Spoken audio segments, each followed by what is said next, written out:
Revenons sur la tragédie routière. Et notre premier défi a été de tenter d'enrayer la propagation au niveau des semi-remorques, parce que l'incendie tentait de se propager vers les véhicules où il y avait des victimes.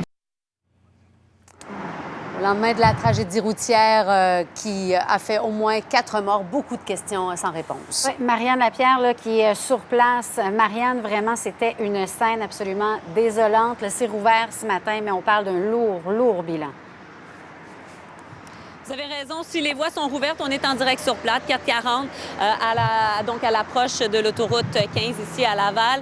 Oui, si les voies sont rouvertes, mais les questions demeurent et c'est un bilan qui est extrêmement lourd. D'ailleurs, la Sûreté du Québec qui vient tout juste de faire une mise à jour, on est toujours à 4 décès. On sait qu'un 4e corps a été extirpé des décombres tard hier soir. 15 personnes ont été blessées lors de l'événement et 3 d'entre elles sont toujours dans un état qui est jugé critique, repose donc entre la vie et la mort à l'hôpital. Il y a même des paramédics, des policiers qui ont été transportés au centre hospitalier, entre autres pour choc nerveux, parce que ce sont des scènes qui étaient insoutenables.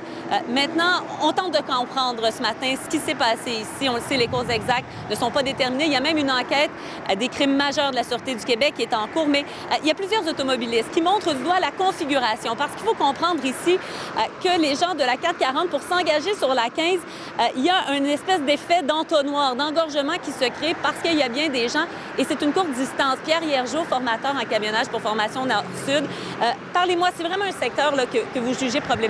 Effectivement, quand on sort de la 440 et qu'on veut prendre la voie de service pour aller chercher la 15, la voie pour embarquer sur la voie de service est très courte pour embarquer sur la voie de gauche avec des véhicules qui roulent vite aussi.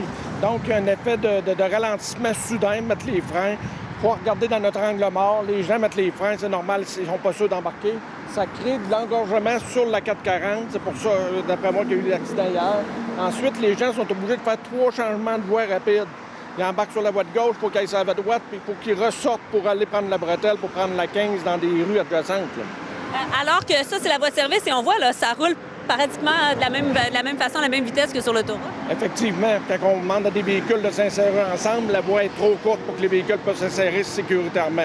On le dit souvent, mais un poids lourd, ça freine pas comme ça veut, là. Effectivement. Un poids lourd, ça prend une certaine distance. Les gens en profitent pour se jeter en avant du poids lourd parce qu'il y a toujours une distance, généralement, qu'on garde.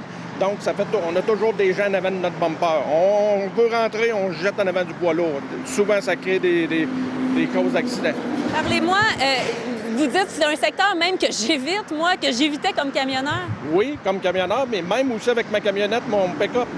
Quand je suis à Rive-Sud puis je veux m'en aller à Mirabel, je vais continuer sur la 25, je vais aller chercher la 640 pour être capable d'embarquer sur la 15 au lieu de venir ici parce que ce secteur-là est trop problématique. Ça serait quoi la solution?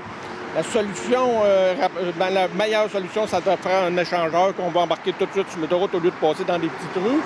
Mais la solution rapide, ça sera d'allonger la voie pour s'insérer sur la voie de gauche en sortant de la 440. À partir du boulevard industriel, on pourrait commencer à mettre des panneaux puis s'insérer parce qu'on a de la place. La voie pour s'insérer sur la voie de service est vraiment trop courte.